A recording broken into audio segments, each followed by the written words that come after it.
talaga namang kakaiba ang lasa nito dahil sa bawat dagdag ng sahog at regado, nag-iiba ang sarap at lasa. Gaano kakilala siya? Dinadayo ba siya? Opo, halos lahat po. Halimbawa, yung mga balikbayan, alam nila to. Ito yung Na ilagay mo, mag-iba talaga yung lasa niya, ang sarap. Malayo dun sa... ang ingay niya na talaga.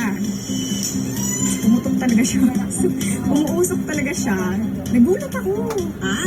Hot flashes. Animal dander, or carpet. Inspires us even more with an iconic feature for transformative education.